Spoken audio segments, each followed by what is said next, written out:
Upon the auction block stands another Arogat. Wait, who I think it is? It's who you think it is. I'll immediately put my hand on Ater's arm and say, "Don't touch me there." You know better. I'll grip him a little bit tighter by like the tunic instead of the armor. Oh, And I'll say, sorry. "We need him." Like Okay. a little. The Arogat is an older Arogat, not like old enough to where he's like bent over, but you can tell he's got some veteran scars. He's a seasoned-looking old Arogat, and he's got a. But I recognize him, right? Oh, absolutely, you recognize him. Yeah. He's got a frosty beard, and right now, his muscles framed is draped in slave rags. And Fengrim will recognize this Arogat as Crag Ironsplitter. And to him, Crag was Fengrim's father's right-hand man and an old friend of Fengrim. The last time you saw him was right before you were betrayed. He wasn't part of that, but you know that he probably didn't make it out very well either obviously, because he's up on the auction block. So right now they're calling out numbers, and they say, we'll start the bidding at 800. Ooh. I'll walk up and push through the crowd, push through the crowd. All right. Get up to the front, and if anyone has called out numbers that may change what I do. All right. As you're walking up, the man that you saw in the back that was surrounded by the high-quality guards, he calls out 800. I'll tell Fengrim will scoff. We'll find you a new one. He's already gone. Ater can't whisper to him at this moment. We'll find you a new one. Oh, but we can't replace the elf, right? Fengrim will Do I hear 1,000? Fengrim will call out, "Let me see this one." I go, all right. And you get pulled up a little closer, and Crag looks down at you, and his eyes kind of widen. He's like, Fengrim, is that you? I'll kind of snap back. Something like quite enough to where no. you can tell the guards around didn't hear it, but he's kind of like, you can tell he kind of mouthed it. He's not stupid. I'll be like, Fengrim's got this. All right. The price. I don't know how though. He's going once, and then someone in the back somewhere calls out 1,000. Does Ater know what's going on right now, or is he just like, what the hell is he doing? Ater has recognized. Actually, make an IQ roll, because sometimes Ater being dumb is better for everybody. Okay, I rolled an 8. Oh, damn. You notice that obviously Fengrim recognizes this Arogat and seems eager to either purchase him or kill him. You're not sure.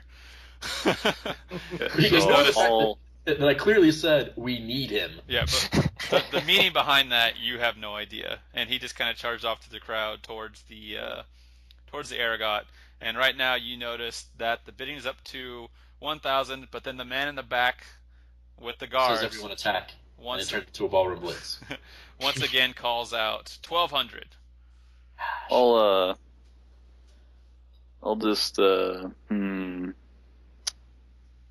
a sword in him. Sorry, I'm not there. I'll make my way over towards that guy that just called out the 1,200. How close do you want to get? Well, I want to go talk to him. Because if I can kind of take up his time while Fengrim's doing his thing. We're gonna Cutthroat Island this shit. Ater is Gina Davis. What? What the hell are you talking about? No one has seen that movie? Alright. The guards, obviously taken back by a man in armor with blood marks all over him and a giant warhammer strapped to his back, coming near their boss. Immediately, 4 of them, all bigger than you, step forward and say, "That's far enough." Death vision. I just want to talk to your boss. They say, "Mr. Hyde is busy at the moment. You can talk to him afterwards." Well, let me talk to Jekyll. I really thought you were going to talk to his assistant, Jekyll. I really thought you would. Now that is a thing, I'm definitely going to name his little runty assistant Jekyll, so thank you for that. I love it. The little guy holding the umbrella. Or Jekyll. Jekyll, there you go. So the bidding's at 1,200 right now, and he has the current bid, and the auctioneer says, "Do I hear any more?" Going once. Fengrim. Can I do Jason is blanking right now. Can Fengrim think of any way that to maybe nullify the slave status, or prove that he belongs to me, or... Okay, yeah, go ahead and roll your IQ. I'm going to give you a +2 on this one. With the +2, I pass by 4. Oh, okay. So what you know is that ownership doesn't mean much if you don't have the papers. Yeah. I mean, if you don't have... mostly they have to be signed by a known auctioneer. Like the guy that's auctioning right now, like he's not just... Like, you recognize him, like, as Tamrin Zyle. And, like, so if you are an auctioneer, a slave auctioneer, you're going to be, like, paid a lot of money, protected well, and have the ability to sign off on, like, this slave belongs to this person. Like, my seal, my stamp of approval is this. If you don't have that, you don't really have much. So, like, a lot of slaves don't get that because they're just trading hands all the time. Yeah. So all that leads to slavers stealing slaves from other slavers, Okay. etc. But in a situation like this, where it's an auction, usually that happens. Fengrim has a plan then. Okay. Maybe. Okay, I do too. That'll play into hopefully being able to stop this guy from bidding us up. The other thing that you know is that, I mean, at the moment, at the current point of an auction, it's already too late to be like, "Oh, I know this guy belongs to me," kind of a thing. At this moment. Fengrim no longer has a plan. Yeah. It was not entirely what Fengrim was going to do, but yeah. Okay. Okay, when I tell you, go ahead and bid up. All right. So it's at 1,200, right? He says, "Do I hear 14?" and going twice. Go ahead and bid, and then I'm gonna cast itch on the on hide. okay. So now when you cast the itch, auctioneer who was selling him. okay. See if I couldn't bribe the auctioneer to be like, "Oh no, the paperwork's not in order." You can try, but I don't know. Now that you say the other thing, though, I don't think that's a legitimate option. I have no. I don't know how to get out of this hole. Okay. I see worth more than the elf. Fengrim will turn back towards the crowd, and as he jumps off the stage, he will yell out, 1,400. All right. I will cast itch on the turd to cause him to either scratch or bid. So you want to cast itch right now? Well, pretty much, because that's going to cause him to either have to miss, which means that the Arogat's going to get sold if he tries to scratch. Okay.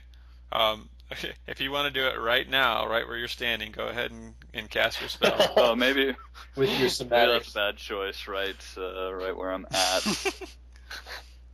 So I'll work my way into the crowd a little bit. So as you work your way into the crowd, Hyde calls out, 1,600.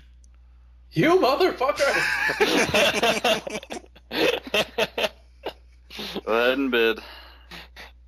Or wait until let's just wait a moment here. Yeah. The other option, obviously, being wait until he is bought, and then deal with it outside of the auction house. But that seems less than honorable. I really don't feel like. Well, I mean, I guess. Well, that's what this is all about: is just killing people and taking their crap. So. Fengrim will make his way back to Ater, giving a pretty decent glare at the or not a glare, but like a sizing up look, like, who are you? All right. You Actually, I would love for Fengrim to make a oh shit, an IQ check. And you also, wait, sorry. A what check? Did you just do temper? Is that what you did? I did. Yeah, you made that one. Okay, good. That's also that was my second thing. We'll do IQ as you size up this guy. Oh, I didn't mean for like actual purposes. I meant like. No, I think it could be good. Oh, I failed. Okay. You do not recognize this man. All you can tell is that he is obviously rich, and he obviously has a very good, very strong wanting of this Arogat for no reason. But he does look at you, and you almost, as he's looking at you, he kind of, like, he seems surprised to see another Arogat, but he gives you kind of this look, almost like a, not, this is a no homo, but he's like praising you. Like, kind of a thing. Okay. So I'm gonna just push through, slip past his guards, and be like, if you need an Arogat, why spend so much money on a useless old slave? He as you try to push back past his guards, if you would actually like to push past them, or like go past them, or like just push through enough. I don't want like a wall of people. I want like I'm here, even if they're kind of around. Yeah, they're obviously not going to let you just like walk through, but they kind of blockade, and you're kind of like peeking up over their shoulders. Am I? Because you're 4'8", and they're like 6 feet plus each. Okay. And he just kind of like looks at you and just kind of turns away. He doesn't even respond. And sold comes the call from the auctioneer. Son of a bitch. So Hyde kind of gives Fengrim a smile, and they lead Crag Iron Splitter off the block, and they lead him around to where a couple more of this man's guards have grabbed him and have chained him to the rest of the slaves. I would like you to make one more perception check, Fengrim. First, I'm gonna roll up a new Arogat buddy so that we can try this again and have it go better. Sorry, what was I rolling? Perception. Passed by 1. Okay. Or what you do notice 9 out of 10. Sorry. About all of his slaves is that each one is exotic in some way. Like, God damn collector. The Arogat obviously being a very big standout, but there's a half-elf. There is a sort of like... I'll call to him and be like, hey, I got something worth twice as much as that first one. There's what looks like some kind of a halfling mix as well. And then there's an orc. Ooh. And so they all kind of get carted off. The other ones look like they might just be for labor, the other few slaves. Yeah. And they kind of get carted off in a line, and they head down towards the docks. And then, as you may be thinking about heading out after him, you hear from the auctioneer, next up, Fengrim Morhelm's lot. So, if you want to... I'll follow him down to the dock, and you go ahead and finish up your sales. Fengrim was going to be like, Ater, enjoy the auction. Fengrim's got to take a piss. 5 found dead in Scable today. I'll stay with the crowd then and just wait it out. Okay. Oh, you can follow the dock if you want to. I can do either, but I'm less interested, and this is weird for Fengrim. I'm less interested in what we get for the slaves, since I'm not going to be able to do anything now. They're either going to make money or not. But I'm far more interested in what happens with my buddy. Plus, I know I'm going to get paid no matter what. I will stay in the crowd and just kind of try and blend in just a tiny bit if I can. All right. I'll be like, Ash, I need your help. Okay. So is it Fengrim and Ash are heading down to the docks behind him? I mean, well, as GM, if I don't want to like take fun away from someone by splitting up the party too much. Nope. I'm going to jump back over to Patrick here, so I just need a decision from you guys. Okay. What's happening? Okay. I just have a quick question. Yes. When they're calling out their bids and everything, are they actually calling out the quantity they're bidding, or are they just lifting their hand and shouting something? Either or. Okay. So like if he'll call a number, do I hear 1,000 if someone goes here? But like what about a scream? I suppose a scream might be noticed Okay. as something a little I different. see where you're going here. But well, just just a yell. I guess it's more of a yell. So. but yeah, so that, or they could call out a number if they want to. Like you could say 3,000, even though they started at 200 or whatever. Okay. Okay, so we'll jump over if Fengrim and Ash are going off at the docks and Ater is staying with the auction. Yep. With your cultist, your one remaining cultist. Remaining cultist, I need your help. I leave someone with you. My name is Tom. I So poke things with my. Never mind. Patrick, Well, not things himself, yeah. but Patrick, not here, Kansas. you've kind of come to a little bit, and you wake to see on one side of you is a very serpentine face staring at you unblinkingly. On the other side of you is a small child with hollow eyes unblinkingly staring at you. And straight above your head is a balding old man with goggles staring at you. Obviously you can't see him blinking. And he seems to be doing something to your face.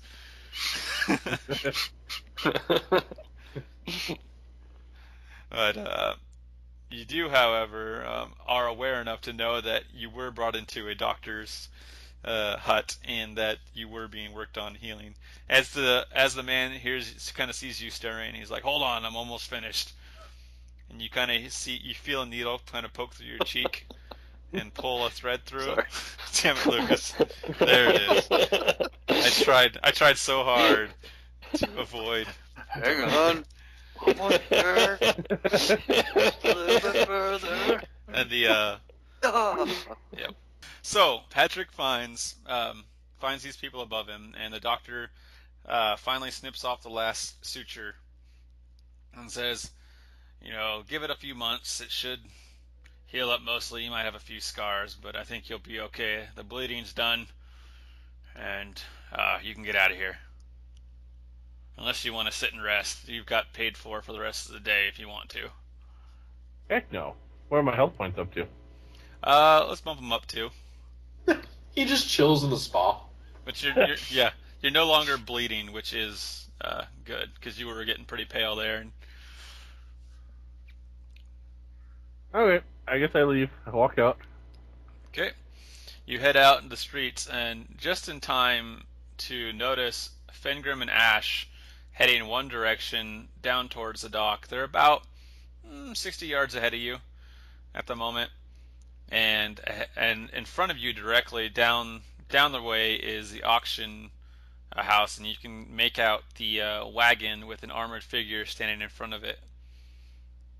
And ahead of you, Patrick, you see Fengrim and Ash heading down towards the dock. They're about 60 yards away from you. Straight ahead, a few blocks, you recognize the wagon with a familiar armored figure standing in front of it. Wait, Run up to it. Sorry.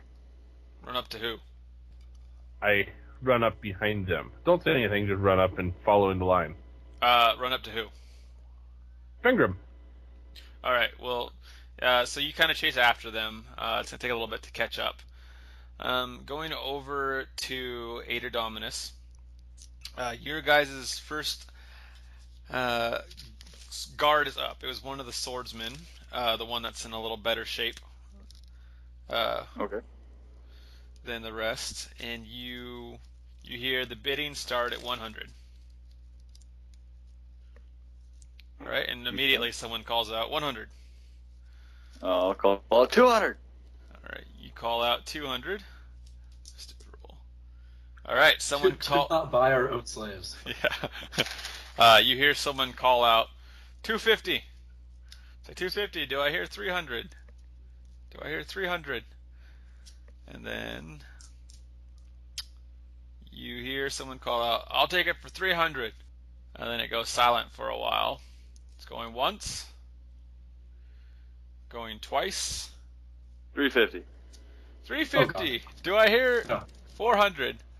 Do I hear 400? 400. So lucky. Once, going twice, sold to that fellow over there with a hat. I was looking for the way to mute Lucas. No. All right, that guy gets sold for 400. A nice little price for you guys. He gets let off and gets attached to that guy's little collection. Back over to. Does it look like a nice home? So you went to a nice place? Like a farm where you can run around with the other guards? It's better if Fengrim doesn't know. Yeah, he went to a really nice family. I would like you both to make perception checks. Wait. Fengrim and Ash. Oh, okay. 10. Oh, 6. All right. You both hear the rapidly approaching pitter-patter behind you. Of adorable little elf feet. As you turn, you notice Patrick with his scarred and sutured face. I don't just turn. I meteor turn. Swing out your hammer. Thankfully, he is still 20 yards back as he's running towards you. Is the demon child following? Yeah, they're kind of walking behind a ways further back, and the Lizardman valet is torn between. He's torn between sprinting into his master's arms or staying back with the little demon child. So Patrick catches up with you guys, and all right. So as they're moving forward, okay. So Patrick catches up with the group, and kind of confused about what you guys are off to doing. So you may speak to him or whatever. Yes. Is that what you say to him? We tell him what's going on. Elf. We're getting a crew. Okay. We're getting the band back together. All right, fair enough. As you guys are following the group with your new elf friend, you notice the entourage is about 100 yards ahead of you guys now, a little more than that, and is continuing to head straight down towards the dock, towards that big stone building that you notice from outside of town. Sure enough, that's where they all disappear through a big set of double doors, which are heavily locked and guarded afterwards. So that they disappear through this big set of double doors, and then they kind of slam shut as you guys are about 35 yards off, kind of in an alleyway, watching, and a couple guards make sure it's nice and locked, and you hear something kind of thunk from inside. and almost like wood hitting wood. And then patrols start circling the building. So, going back to Ater Dominus. Next up, we have a little bit of a scrawny fellow here. It's one of the archers. It's pretty beat up. It's got an arrow wound. This arrow's still in him. So started the bidding at 50. It's a collection item. $50. And then one guy calls up, I'll do 50. Alright, we got 50. Unbeknownst to everyone else, Fengrim wrote cheat sheets for people on how to analyze the market and so going once, 100. Someone else calls from further in the crowd. Going once, going twice. 150. 150 to the man in the. Wait a second. And that guy back there. Alright, 150. Going once. Going twice. And sold to the man in the back. It's okay. We'll just put him back on the market. So they they chain up the guy and bring him out to you, and he looks at you like, what the? Here's your play. I just wanted to double check. Are you sure you don't want another chance? We can just we can turn him into a cultist. It'll be fine. Well, if he'll listen. All right. Back to Fengrim, Ash, and Patrick.